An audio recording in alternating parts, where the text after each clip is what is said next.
Hola amigos, bienvenidos a Riese Comics. Aquí les traigo Sorcerer Supreme número 8, con guion de Steve Orlando y arte de Bernard Chang. Aquí está la lista de reproducción. Espero que les guste. La historia comienza en las ruinas del Sanctum Sublimium, en Londres. Wanda piensa que la muerte acecha, ya que hay un cañón oculto en el plano astral. Ese es un problema que comparte con Turin Sutba, el hechicero supremo del reino cuántico. Le explica que el arma verdadera está arriba. Las fauces a las que se enfrentaron eran solo su munición. Se pregunta quién podría desatar semejante caos. Le explica también que, en este reino, los Vishanti eligen al hechicero supremo. Sin embargo, ella no fue elegida por ellos, y no cree que ellos sean los responsables.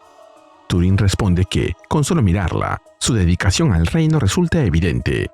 De repente, Wanda le pregunta si ha sentido un estremecimiento en el plano astral. El cañón se prepara para disparar de nuevo. Turin le recuerda que las primeras fauces abrían una brecha en la ciudad y que quizá no sobrevivan a otro disparo. Wanda responde que el cañón sigue siendo una máquina y que, con la fuerza adecuada, puede romperse. Wanda dobla la gravedad y arrastra la atmósfera con ellos para que puedan hablar en órbita. Allí estarán a distancia de ataque del cañón. La máquina vuelve a disparar y Wanda nota que ha disparado 3 rondas, 3 fauces. Turin señala que sus campos de energía siguen inactivos y que parece que funcionan con sensores de contacto. Si no llegan a tierra, no se activarán. Intenta realizar un hechizo, pero no le sale bien. Wanda le recuerda que él todavía se está adaptando a la tierra y le pide que deje que la hechicera suprema local cargue con el peso. Como las fauces están inactivas, no pueden desgarrar sus hechizos, así que las atrapa en las hambrientas telarañas de Ai Apaek y le da las gracias a la magia araña. Como comentario, Ai Apaek, el decapitador, fue un dios venerado por la cultura moche del Perú, antes de que fueran incorporados al imperio inca. En Marvel, es representado como un ser mitad hombre y mitad araña, con serpientes por cabello y grandes colmillos. Fue capturado y encarcelado en Estados Unidos, escapó junto a Norman Osborn y posteriormente se unió a los Dark Avengers, adoptando temporalmente la apariencia de Spider-Man con 6 brazos. Wanda agrega que, antes de que el cañón vuelva a disparar, recibirá una dosis de veneno celestial e invoca a la progenie de Ta-Protakur, que no tengo idea de quién es, para que envenene el arma en todos los planos y desgarre lo que quede después. La máquina explota en 1000 pedazos, pero, de repente, todo vuelve a quedar como si nada hubiera ocurrido. Wanda descubre que se ha reparado y reiniciado. Piensa que podría tratarse de un bucle temporal, pero eso es algo que normalmente podría afectar con un Hex y romper. La destruye de nuevo, pero vuelve a recomponerse. Wanda entiende que incluso el daño del Hex ha sido reiniciado y comprende que no se trata de magia, sino de algo peor.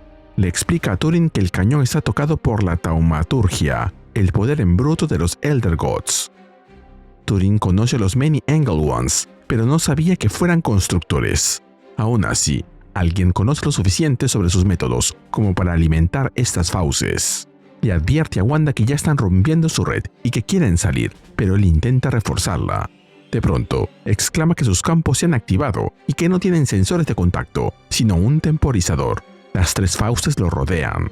Atrapado, le dice a Wanda que no se detenga, aunque terminen haciéndolo pedazos. Ella tiene que destruir el cañón, y a quien quiera que lo haya enviado contra ellos. Nos movemos al planeta Moritarga. Extinction King le dice a alguien que, después de pasar tanto tiempo enterrado, despierta ante un cielo sombrío y una galaxia muerta, sin estrellas que brillen. El ser con quien habla nota el tono oscuro de su voz y le pregunta qué le preocupa. Extinction King responde que siente nostalgia y un orgullo envenenado por todo lo que hicieron en el pasado, ejércitos reducidos a polvo y dioses humillados. Pero nada de eso fue para su propia gloria, sino para la de los Vishanti, para Hogot y Oshtur. Le cuenta que ellos no buscaban convertirse en guerreros. Al principio, eran viajeros sagrados. Todo cambió cuando llegaron a aquellas estrellas y se enfrentaron a lo desconocido, no con alegría, sino con terror. Habían encontrado a otros dioses completamente distintos. Los llamaron los Akerhim, The Other Gods. Mientras los Vishanti querían explorar y aprender, los Akerhim gobernaban una galaxia sumida en el dolor y solo deseaban conseguir más. Al descubrir la existencia de los Elder Gods, comenzaron a desear una conquista todavía mayor. Los Vishanti tuvieron que proteger su hogar, La guerra era inevitable, así que crearon una obra grandiosa y peligrosa. El Extinction King nació de la carroña extraída de la Outer Dark, la oscuridad exterior, para ganar una guerra que no había comenzado. Por eso forjó armas, las Extinction Weapons, las armas de la extinción, y recibió su título a cambio. Ellas eran ideas malditas, tejidas con mortoturgia, la forma más primigenia de la magia de la muerte. Luchó como el baluarte de los Vishanti contra los más extraños de los Despot Gods. Juntos erradicaron a los Akerhim, pero cuando la niebla de la guerra se disipó, los Vishanti decidieron que estaba completamente loco, según sus propios estándares. Solo la locura podía soportar el peso de aquellas atrocidades. Él simplemente es aquello para lo que fue creado, y por eso lo marcaron como una vergüenza. Hacer justicia por esos crímenes contra su naturaleza lleva demasiado tiempo pendiente, así que le ordena viajar al hogar de Oshtur y añade que ya ha liberado a otras armas de su clase contra los Sanctums de la Tierra. Le advierte que esas fortalezas mágicas estarán bien protegidas, así que debe reunirse con sus compañeros y dar la bienvenida al infierno a cualquiera que se resista. El arma se lo agradece y le dice que había llegado a extrañar su trabajo. Extinction King agrega que así debería ser, porque han pasado muchos siglos. Tiempo suficiente para que sus captores preparen defensas contra las armas que ya conocen. Un ataque contra la magia despertará a los Vishanti. La verán morir, y después también morirán. Pero no será a manos de aquellas armas antiguas. Para completar su gran vendetta, debe crear la primera nueva arma de extinción en milenios. Volvemos con Turing y Wanda. Este advierte que los campos de destrucción de las fauces no se detienen y que su barrera pronto fallará contra las tres. Wanda sabe que tiene que detener el cañón, pero su taumaturgia es demasiado volátil. Si intenta disiparla de forma incorrecta, podría provocar una carnicería incalculable. Aún así, debe existir una solución. Siempre la hay. Ella puede razonar con un mago, con un dios e incluso con un Elder God, pero aquello solo es un arma. De repente, lo comprende. No tiene tiempo para explicarlo, porque Turing está a punto de ser despedazado. Pero la solución es simple. Si todo el daño que recibe el cañón se deshace al instante, entonces no debe dañarlo. Debe hacer algo diferente. Se pregunta cómo puede detener a un enemigo sin herirlo. La respuesta es hacerlo pensar. Wanda cambia la naturaleza del cañón y le concede pensamiento superior y lenguaje. Le dice que antes era una simple máquina. Ahora es mucho más. Frente a ella aparece un nuevo ser, nacido de la transmutación que Wanda ha realizado sobre el cañón en el espacio. Este pregunta si realmente existe. Se sorprende por haber despertado a la existencia y pregunta si aquello es un nacimiento o un renacimiento. Turing nota que los campos han dejado de moverse. Wanda preferiría que estuvieran completamente inactivos, pero sabe que al menos ahora dispone de tiempo para presentarse. Le pide al arma que no tenga miedo. Le asegura que está a salvo. Se presenta y le explica que, por causa de ella, ha experimentado una transformación considerable. El arma pregunta por qué. Wanda le explica que era, y todavía es, un arma de inmenso poder. Había muchas vidas en peligro. Como no podía detenerlo, decidió buscar una alternativa. El arma le pregunta qué significa alternativa. Wanda explica que existen alternativas a disparar. Normalmente, las armas no comprenden sus propias acciones, pero ahora él sí puede hacerlo. Mientras hablan, sus fauces amenazan a su amigo y a muchas personas en el mundo de abajo. Le gustaría que eso terminara, así que pensó que podían conversar. El arma cree saber lo que significa, aunque nunca ha tenido una, y le pregunta si disfrutará teniendo una conversación. Wanda lo invita a descubrirlo. Le explica que su trabajo en este reino consiste en proteger la magia y todo lo que toca. Sin saberlo, él ha puesto ambas cosas en peligro. El arma aclara que no lo hizo a propósito, pero Wanda se muestra recelosa. El arma nota que le tiene miedo. Le parece extraño. Sabe que, en su forma anterior, debió causar terror a muchos. Pero verlo en el rostro de Wanda y experimentarlo directamente es diferente. Y no le gusta. Wanda se disculpa. Entiende cómo se siente, pero ha visto seres vivos desgarrados hasta quedar convertidos en hilos. El dolor que causa tiene que terminar. Sin embargo, a diferencia de su creador, ella le ofrece una elección. Puede decidir no disparar. El arma entiende la definición de una elección, pero no sabe cómo llevarla a la práctica, así que le pregunta a Wanda cómo se elige realmente. Wanda comprende que esto llevará tiempo, mucho más del que Turing tiene. a menos que utilice un denso orbe temporal, un hechizo susurrado a través de la historia por los dioses de Cronux. Dentro de la burbuja pasarán varios días, mientras que, afuera, Turing apenas tendrá tiempo de terminar de parpadear. Wanda piensa que ha despertado al cañón y le ha entregado una enorme cantidad de conocimiento. Pero eso no basta. Para saber qué hacer con todo lo que conoce, necesita vida y experiencia. Turing está a punto de morir, pero, para ella, parece congelado en el tiempo, mientras ella le explica a un arma de destrucción masiva lo que significa hacer. El arma le dice que ahora ella es su amiga más antigua y le pregunta por qué le hace eso. Wanda se disculpa.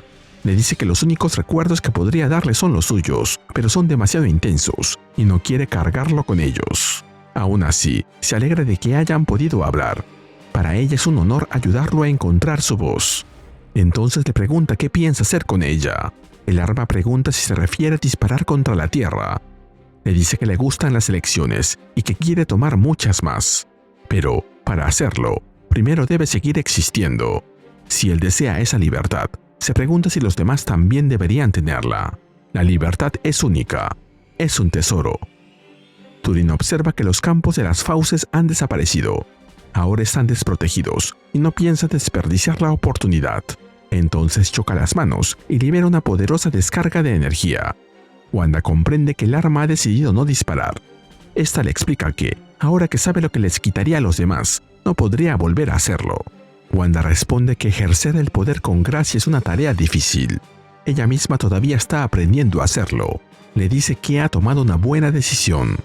Sabe que disparar era el propósito para el que fue creado, así que perderlo debe provocar un sufrimiento muy particular. El arma responde que estará bien. Encontrará un propósito nuevo. Ya tiene algunas ideas, y la primera tiene que ver con su nombre. Su creador lo llamó la necropsia, pero quiere uno nuevo, uno que venga de Wanda. Wanda se siente honrada y le explica que, en la lengua de su hogar, él sería Tun, es decir, cañón, pero eso es lo que era antes, no lo que es ahora. Propone el nombre Eoban, un héroe del folclore transiano, un mito y una fuente de inspiración. El arma lo piensa y decide llamarse Eoban el Cañón, porque, sin aquello que fue, no podría ser lo que es ahora. Wanda acepta. Desde ese momento será Eoban el Cañón. Eoban se lo agradece y promete llevar ese nombre siempre con él. Wanda le pregunta dónde piensa llevarlo. Eoban responde que irá a las estrellas.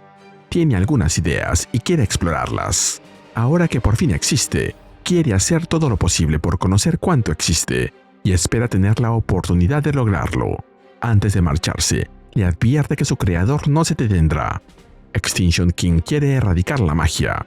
Le pide que prometa que no dejará que lo destruya, porque todo es magia, y que no lo espere, porque tiene muchas cosas que ver. Una vez se ha ido, Turing le dice a Wanda que, además de ser una hechicera suprema, es una diplomática muy hábil. Ahora entiende por qué está a cargo. Wanda responde que no se siente al mando. Agrega que Eoban no sabía demasiado, pero le advirtió que Extinction King tiene más armas y que todas apuntan contra la magia. Mientras se toman de las manos, Wanda admite que no sabe cómo enfrentarlo. Hasta ese día, ni siquiera había escuchado su nombre. Turing propone reunir información, reforzar su base y empezar a formular teorías. Pero antes, deben limpiar un poco allí abajo. Volvemos a Londres. La agente Wu le pide un informe a Tommy. Le recuerda que ahora es un agente de respuesta rápida del Servicio de Crímenes Hechiceros de la ONU. No solo debe correr rápido, también debe pensar rápido y hacerlo con frecuencia. Tommy explica que todos los civiles están a salvo y que no quedan hechizos activos en la zona, salvo los de Wu. Todo lo que había dentro del área de la explosión simplemente desapareció. Los escombros que encontraron cayeron desde fuera. Wanda lo interrumpe y comenta que esa arma fue creada para no dejar nada atrás, y en algún lugar debe haber un nihilista existencial babeando. Tommy se alegra al ver a su madre y comenta que ha traído con ella a un perro callejero. Turing se presenta como el hechicero supremo del reino cuántico y explica que es nuevo en la gran ciudad. Tommy se presenta como Speed. También es nuevo en el mundo de la magia, aunque no en ser hijo de Wanda. Además, deja claro que lo último que ella necesita es un ayudante. Si aprecias lo que hacemos en Ryuse Comics, regálame un me gusta, suscríbete y activa la campanita. Gracias. Saludos a Benirox Medina 860. Turing responde que todavía no se ha ganado eso, aunque reconoce que sería impresionante. Señala que Wanda acaba de convencer a una antigua superarma de no cometer una masacre, algo que considera increíble. Tommy, oriendo sus intenciones, responde que él ha ido directo a un punto en el que ambos están de acuerdo. Wanda, por su parte, le dice a Wu que el ataque del cañón causó una enorme destrucción en apenas unos minutos. Alice responde que la situación podría haber sido mucho peor. Le cuenta que el UNSCS desarrolla un búnker portátil, una dimensión de emergencia que todavía está en fase de prototipo. Tommy señala que llegó 77 segundos después de la caída del Healing Sanctum, y antes de que pasaran 3 minutos, todos los vecindarios cercanos ya habían sido evacuados, incluidas las mascotas. También explica que envió la actualización a Wu, pero cuando ella le dio nuevas órdenes, Wanda y el mago del Tinyverse ya habían salido disparados hacia el espacio. Estaba asegurando el perímetro y colocando sales protectoras cuando Wu apareció. Wanda lo felicita por el buen trabajo. Alice le recuerda que le pidió que no lo tratara con demasiada delicadeza, y eso es lo que ha hecho. Además, Tommy aprende rápido. Wanda responde que le perdonará el chiste solo porque ambos han salvado miles de vidas. Y porque ahora tiene que pedirle algo más. Le cuenta que Extinction King, el responsable de todo aquello, sigue libre. Wu le dice que vaya a buscarlo. Ellos se quedarán allí, y la UNSCS dirigirá las tareas de ayuda. Todavía son nuevos en ese tipo de operaciones, y un poco de buena publicidad no les vendrá mal. Wanda le dice que es una buena amiga y una mejor promotora. Alice responde que ningún hechizo influye tanto en la opinión pública como un video viral. Sin embargo, aquello ha sido un ataque de terror mágico. Le pide que, cuando encuentre a ese rey, le muestre algo de terror de verdad. Wanda promete transmitirle sus saludos y, mientras mira a Turing, agrega que supone que tendrá que hacerlo sola. Turing señala que no ha podido evitar notar su contacto visual. Ella responde que él tiene su propio reino que proteger y que no puede pedirle que lo abandone por el de ella. Turing responde que un cataclismo lo bastante grande en el Great Above siempre provoca repercusiones en el reino cuántico. En ese momento, proteger su reino también significa proteger el Great Above. Wanda no se lo discute más, y Tommy le pregunta a Alice qué le parece el título de ayudante supremo. Alice responde que la magia del reino cuántico es única y que entiende por qué su madre siente curiosidad. Tommy comenta que su sabiduría no es lo que su madre le está mirando. Por su parte, Turing le dice a Wanda que hay un enorme cielo ahí fuera que todavía no conoce y cree que deberían ponerse a trabajar. Mientras se marchan, Turing le dice a Wanda que supone que la velocidad de su hijo proviene de su padre. Wanda explica que la heredó de su tío. Su padre es sintético y toda la situación es bastante mágica y complicada. Turing responde que la mayoría de las familias lo son. Wanda le da la razón, pero su ex marido quizá no estaría de acuerdo. Además, el hermano de Speed tiene su propia historia. En eso, siente algo y le pregunta a Turing si también lo nota. Algo se acerca a gran velocidad. De pronto, una poderosa energía los envuelve. Turing le dice a Wanda que se trata de un transporte de materia y energía, y ya lo ha sentido antes. Ambos son absorbidos y llevados al espacio de manera inmediata, donde alguien comenta que ambos han hecho un viaje impresionante. Breve, pero increíblemente largo. Han cruzado una enorme distancia en segundos, mucho más rápido que la luz, y ahora han sido entregados directamente ante él. Agrega que la necropsia era débil, apenas un juguete para niños. Ahora conocerán una verdadera arma de extinción, un sol de odio, cuya órbita es pura agonía, y les da la bienvenida al cementerio viviente de los dioses. Les da la bienvenida al abrazo de Torture Star, la estrella de la tortura, y se nos cuenta que, en el próximo número, veremos el amanecer del sufrimiento. Para mí, este es uno de los mejores números de la serie hasta ahora, principalmente por la manera en la que Wanda resuelve el problema. En lugar de intentar destruir el cañón con un hechizo todavía más poderoso, decide darle conciencia y hacer que entienda lo que está haciendo. Es una idea completamente arriesgada, pero también muy propia de ella. Ante algo creado únicamente para matar, Wanda responde creando vida y ofreciendo una elección. Toda la conversación con Eoban es, sin duda, lo mejor del número. Me gustó que no despertara convertido automáticamente en una buena persona, sino como alguien confundido, asustado y lleno de preguntas. Tiene una enorme cantidad de conocimiento, pero ninguna experiencia para comprenderlo. Wanda no lo obliga a detenerse ni lo controla con su magia. Se sienta a hablar con él y le explica que puede tomar sus propias decisiones. Cuando Eoban comprende que disparar significaría quitarles a otros la libertad que él acaba de descubrir, su cambio resulta mucho más creíble. Ojalá vuelva más adelante, porque tiene bastante potencial como personaje cósmico. Incluso el nombre de Eoban el Cañón, que al principio suena un poco extraño, termina teniendo cierto encanto. Extinction King también me llama mucho la atención. Su diseño es genial y su historia lo convierte en un buen contraste para Wanda. Él fue creado para obedecer, destruir y cargar con los crímenes de los Vishanti, mientras que Wanda lleva toda su vida luchando contra lo que otros esperan de ella. Aún así, la idea de un villano que quiere acabar con toda la magia ya la hemos visto muchas veces. También hay demasiados términos mágicos y bastante exposición, así que algunas partes terminan siendo más pesadas de lo necesario. Se disculpa lo del dios de la cultura moche del Perú preincaico. Ahora aparece la estrella de la tortura, una amenaza que hace que la necropsia parezca un simple juguete. Después de convencer a un arma para que eligiera otro camino, ¿podrá Wanda hacer lo mismo otra vez? ¿O esta nueva criatura ni siquiera estará dispuesta a escucharla? Y así llegamos al final de este video. ¿Qué te pareció este número? Dímelo en los comentarios y mandaré saludos en el siguiente video de Ariose Comics. Nos vemos allí.